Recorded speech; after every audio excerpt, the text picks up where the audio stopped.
From Austin Film Festival, this is On Story, a look inside the creative process from today's leading writers, creators, and filmmakers.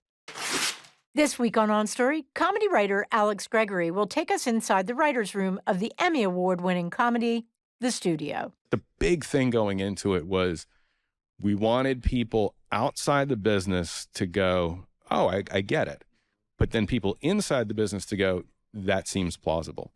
We didn't want to err on one side or the other of like talking down to the audience to like spoon feed them stuff. But at the same time, really accuracy was paramount. Like in terms of like, we want people to really feel like they're getting a window into what it's like. This week on Story, we're joined by Alex Gregory, an accomplished comedy writer known for his work on Veep, King of the Hill, and Frasier, for a conversation on his process of co-creating the Emmy Award-winning comedy, The Studio. Seth and Evan, when they were writing, went out to dinner with an exec who had been giving them really terrible notes. And he had a couple of drinks and he said, you know, I got into this business because I love movies and now my job is to ruin them. And they thought, like, what an interesting position to be in. Like, it's inherently comedic, is that you're forced because of the forces of commerce that you have to do the thing you know is not good. So you go in and you start working with them. I know you've done a lot of things, but a lot of it has been in TV. Right. Did you notice that the four of you were seeing Hollywood the same way? And Frida. That's right. The other co-creator of the show, Frida. And no, that was, I think actually it makes it really cool is we've all had very different experiences in it. And like, for example, Frida was Seth's assistant and came up through like the agency and was someone's assistant. And so she's seeing it from the perspective of a young person entering the business now when all you hear are these nightmarish headlines about where it's going and where it's headed. And Seth and Evan have been at like the absolute apex of like making their own movies that they write and direct and have been directly in contact with studio heads in a way that most people who have worked in television haven't. His perspective of having been in the room where big decisions are being made or direct conversation with studio heads gives him a unique perspective. Because like the big thing going into it was we wanted people outside the business to go, oh, I get it. But then people inside the business to go, that seems plausible. We didn't want to err on one side or the other of like talking down to the audience to like spoon feed them stuff. But at the same time, really accuracy was paramount. Like in terms of like, we want people to really feel like they're getting a window into what it's like. Which sounds a lot like The Larry Sanders Show, which is one of my favorite shows ever made. Did you, first of all, was it kind of like riding a bike? Like I'm sure there's a lot of the same motions and the same muscles to train for a show like that and a show like this. It's a very different experience because the studio is very consciously like each episode is a mini movie, whereas Larry Sanders is very much an episode of television. And so there is a certain linear aspect to the studio storytelling, which is it never starts with an A and a B story. And then the Warner style of shooting is very different from Sanders. Yeah. The one thing that we definitely stole from Sanders is like, if you're going to do a talk show, you have to have celebrities. And if you're doing a series about making movies, you have to have film actors in it and film directors in it, or it will feel fake. And so that was another thing that was directly lifted from Sanders in terms of making the world feel credible. And so it became a lot about like, what do you have to do as a studio head to survive in this current climate? And by the way, it changes every year. How are you keeping up with all the changes so you can reflect on something that's current, but still have the time that you need to make a show? I think what it is by keeping the journey about a guy who has no life outside of his job and that his entire life, his ego is consumed by whether or not his movies are successful and cool. It means that no matter what's going on in the industry, there's a way for him to fail. Hey, Quinn, was I invited to some Charlize Theron party this weekend? What? No, why would Charlize Theron invite you to her party? You're always asking if you're invited to some celebrity's party, and the answer is always no. Great, thank you. What do I have now? A meeting with the Jenga people? That's right. Yesterday it was Rubik's Cube, and now Jenga? Patty's the head of the studio. Her corporate overlords want us to make more movies based on known brands, so I got to take these f***ing meetings. So now what do? You make a Jenga movie? No, you take the meeting, and then you don't make the movie, and you focus on making an actual good movie. Oh my God, this is so depressing. I'm like 30 years too late to this f***ing industry. I know. Trust me, if it was up to me, we'd be focusing on making the next Rosemary's Baby or Annie Hall or, you know, some great film that wasn't directed by a pervert. Turns out perverts make great movies. They really do. And Seth has been very candid that he has carved out an extremely tiny Venn diagram of what's going to make him happy, which is it has to be financially successful, regarded as cool by the critics, and then regarded as interesting or cool by the people in the business he respects. And that's tiny. It's very hard to hit that bullseye. So you do that, and then you go, well, there are a lot of things that can go wrong with that model of happiness. One of the things I think works best about the show, and it's the same with Larry Sanders, is that there's no real villain. That's accurate. We specifically set out to not make executives the villain. With studio people and executives, their outcomes are quantitative and very easy to understand. So it's like in the Ron Howard episode, if they don't cut this sequence, they're going to have one fewer screening per night, and that is going to kill them. And they could lose like $30 million at the box office. Anyone can understand that. Anyone at any job can understand why that's a problem. And so I think by chasing that sort of stuff and keeping it in the realm of the executives or their priorities, I actually think it makes the show much easier to understand. Every single one of those people is there for the love of film. And then along the way, you get beaten into you. You can't do this or you'll lose money. You can't do that or you'll get fired. You can't do this. And so if you talk to studio people individually, they're all like smart, funny, interesting. And then collectively, they form like a Voltron robot of bad ideas. And so that's kind of what you're up against is, as you say, it's the machine. I'm excited to announce that we are fast-tracking a Kool-Aid movie. Wait, what? Let's Go! I was hammering Patty to make moves like this for like months. Oh my God, we can get Mr. Beast to put a bunch of people in a giant picture of Kool-Aid, see how long they can hold their breath for money. Ooh, actually, that would crush. Right? I could sell the out of this. That is amazing, Maya, and I'm glad you like it, and you'll like it even more when you hear my take. Can't so, wait. what made Barbie stand out so much in the marketplace? Famous white people. Kinda. It was actually one quasi-famous white lady. Greta Gerwig. That's the reason Barbie worked. It had a writer-director behind it. It was a filmmaker's vision. So that's what we're gonna do with Kool-Aid. Were there other things you were looking at, other films or TV shows that portray that industry? For sure, The Player. I mean, the fact that we named Bryan Cranston's character Griffin Mill was like not even a subtle tip of the hat, you know, and they had that big oneer and we're doing oneers. So The Player was definitely a touchstone. I think every movie about film or every show about film has some resonance with us, whether it's Sunset Boulevard or anything that's portrayed like how hard it is. Were there tropes, whether it was from The Player or from La La Land or any sort of Hollywood-centric film or TV shows that you were like very purposely trying to avoid? As I mentioned before, we tried to avoid like the sitcom style of cutting between A story and B story. And then cinematically, I think we carved out kind of an interesting visual language for the show. Our hope was that it would feel really, really, really voyeuristic in a good way. That was one of the reasons for the oneer stuff is so you actually feel like you're in the room, that the camera's not looking away, and that your perspective is like of a person looking around in this room, so you feel like you're with these people and there's no reprieve. Because we've heard, you know, from a lot of people who actually like the show that are like, it's hard to watch sometimes because it's so intense and you're feeling the stuff so viscerally, which, you know, we take as a great compliment. Well, let's talk about the writer's room. We hired a new writer for season 2. Okay. She happens to have an Academy Award. It's Sarah Polley. We love Sarah. We love Sarah Polley. You don't see a lot of shows with 5 credited creators on them. Right. And without like a singular showrunner in charge, like how does that democracy of ideas work? Well, ultimately, it's Seth, because he and Evan direct every episode. So our job collectively is to give Seth and Evan everything they need to make the show.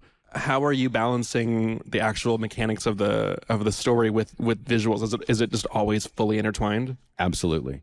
Yeah, because the show is very visual, and we're always thinking, what is this going to look like? And especially knowing how the show is filmed, you know when you're kind of like going off the rails, when it's like, well, we couldn't really film that. I'm also pleasantly surprised by what we can end up filming. Like, there are things that are like, well, that's never going to work. And then it does. I'm like, damn, okay. What's an example of that? Okay, for instance, in the season finale, when Bryan Cranston like falls off the ledge into a gondola, I was like, how on earth is that going to work? That was in the script? Yeah. And it worked beautifully. And so that was one of those things where you're like, all right, live and learn. We gotta go. Go, go, go, go, go, go. Well, I imagine as someone who is such a veteran who's been writing TV and film for so long, you probably have a compass of what can and can't work. Are you able to use that compass, or because this is such a different project, are you just like... Well, that's the cool thing about it, was that Seth and Evan have done so much in terms of big movies like Pineapple Express. They have a much better sense of what's possible in terms of action, that their scope of like gets hit by a car. That's not what an average sitcom would do. It's just not something you'd write. And then it's like, yeah, this is great. It just adds so much to like the vocabulary, the visual vocabulary of the show. Like, oh, you can do movie in this show. You can have big stunts. Having the world expanded as the possibilities, I think, has been really fun. I'm curious about creating the core team, the core characters. Mm-hmm. You know, the media relations person, and we're going to have Sal Saperstein, and we're going to have all these roles. Were there other iterations, other people that were in that kind of core group? It's kind of the natural thing, because like the head of marketing, the one that Catherine Hahn plays, is an essential part of any studio. And then the head of production is the guy that's dealing with all the fires, which is Ike, Sal. And then we also wanted a sense that while Matt is in charge of production, there is someone above him. Like, we didn't want to have him be completely immune to pressure. And I think Quinn, the character that Chase plays, represents young Hollywood, because we thought that was really important to have that perspective in the show. Hey, did you get a chance to read that script I sent you? Which one was that? The low-budget slasher that Owen Klein wrote for himself to direct. I think he's so talented and so smart. Yeah, no, it was actually a really fun read, but Sal's been also developing a low-budget slasher movie. I don't think we can do both, you know? The ripoff of Smile? We're still definitely doing that one? Oh, yeah, definitely. He actually got a director on board he's really psyched about. We were just gonna go meet about it. Why don't you just help him with his instead? Yeah, totally.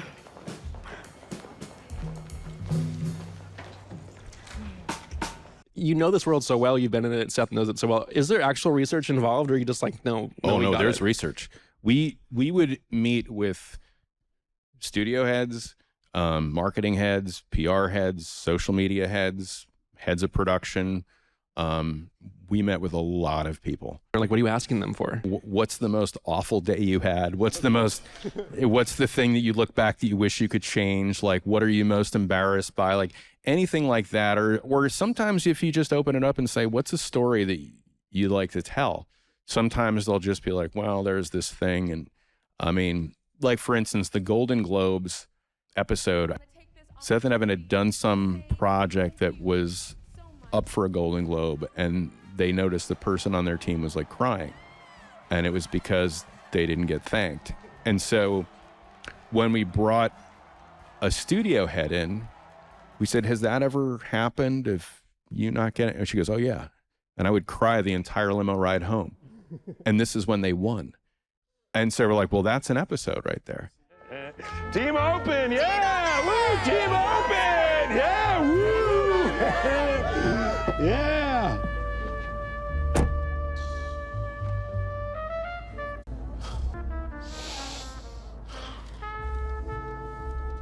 Your movie lost? No, it won. Take me home, please. Got it.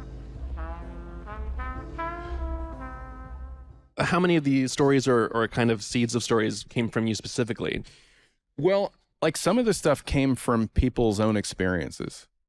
For instance, like the pediatric oncologist episode. So we were always trying to come up with we're like, let's do an episode that explains why Matt is a single man. And so the idea was to make him date someone who, in her world, he has no clout or currency. And I just blurted out pediatric oncologist. And at some point, Seth was like, I've been to a lot of these like charity banquets and auctions, and the doctors go out of their way to make me understand that what they do is more important than what I do. We all have very high pressure jobs. That's all I'm saying. Yeah. Pressure. There's pressure. I mean, honestly, I'm jealous of it. We deal with life and death, and you. I mean, you just deal with Rotten Tomatoes. Yeah, I mean, the tomato meter has a big impact on box office, I won't lie. And for the record, people die on movie sets all the time. Is that something to brag about? No, not at all. I would not brag about it. I'm just saying, you all care deeply about the outcome of your work, just as I care deeply about the outcome of my art. Oh, your art? Wait, don't you work for the studios that make those MK Ultra movies, right? The exploding head movies? Yeah. You think that's art? I do. Only way he's going to find love is if he willingly accepts or pretends to accept that what this pediatric oncologist does is more important than what he does. And I think to this day, Seth and I are on opposite sides of that episode. I'm 100% in the pediatric oncologist camp, and I think he's in his camp. So how much of these characters or of the dialogue is actually on the page? Is there a lot of improv going on too? No. Okay. Because of the way we shoot, it's timed very, very precisely that in order for us to do what we're trying to do, there isn't a lot of latitude. Yeah. And how do you find that pace on the script? Are you like performing it as you write it, or like how do you?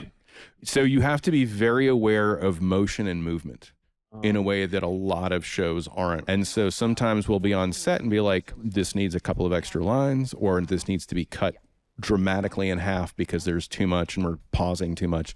So I would say that the choreography on it is unlike any show I've ever worked on, where you can't just cut into a scene and just chop things up and make people move across the room. Like, you have to follow them everywhere. Like the Wonder episode, which I believe is episode 2, was, especially for a second episode of a first season of a show, is such a huge swing. That's a really cool second episode. And I think it kind of set the tone for the season of, not every episode is going to take place in the office. And I think that was kind of a good sort of like planting a flag of being like, don't expect office comedy. It's not like we're going to be here all the time. We're going to go on productions. And I think in a good way, I think it like kind of like expanded the world. But yeah, it was always going to aim big, that one. But what were the kind of conversations you had about like visual tone and just thematic tone and the mixture of old versus new? I think what we wanted to do was we wanted to create a world where you understood why people wanted to be there. So the offices are nicer than you would normally find, but you wanted it to feel beautiful, and you wanted it to also have a sense of history, so that if Matt is thinking that he could be the last steward of Continental Studios, you want this beautiful building and this sense of history of like this Frank Lloyd Wright building that if I pick up, I'm the guy that destroyed this cathedral. And it actually builds the stakes of the show. Like, the more beautiful we make it, the more sense of place and history, the more it adds up to the weight on him. You were talking before about how important it was to have like real celebrities and real like true cameos. This feels harder than getting a notable face to play a different character. If they're playing themselves, they need to be baked into the script early on. Yes. What's the process of onboarding these very famous people? You must have to do it much earlier than other shows. We do, yeah. And I think a lot of it involves, and what Seth, having been asked to do a bazillion cameos, has an intuitive understanding of what an actor or director or person will want. Is all they want to know is what's my bit, What's my joke? Why am I here? Like, it can't just be, hey, I'm famous. It's like, what's my fun thing to do? So the people that came, like, really were up for playing and having fun. Like, Ron Howard just committing to being this angry version of Ron Howard was so fun. You want a note, Ron? I'll give you a note. You made a great film that you are ruining with this self-indulgent motel. You! My cousin died. You suit piece of... Your dead cousin deserves much better than to be honored in the form of a boring movie. Yeah. You, listen to me, because I will never, ever... Oh! You idiot! Do you ball crack? You other... You don't get... Patty! Patty's got a brain! You got nothing! I don't even know why you're in this room! You don't look at me! If you have a cameo that's based on, like, the frailty of their ego or their creative ambitions, that usually plays pretty well. But if it was like, oh, this guy's like, you know, kind of a horn dog or something, that will not fly. So it's really more about their position as an artist. I think they're more apt to be up for lampooning it. And it seems like you're fascinated by this kind of collision of ego and insecurity. Yeah. Why is that so funny to you? Because I have an ego and I'm insecure.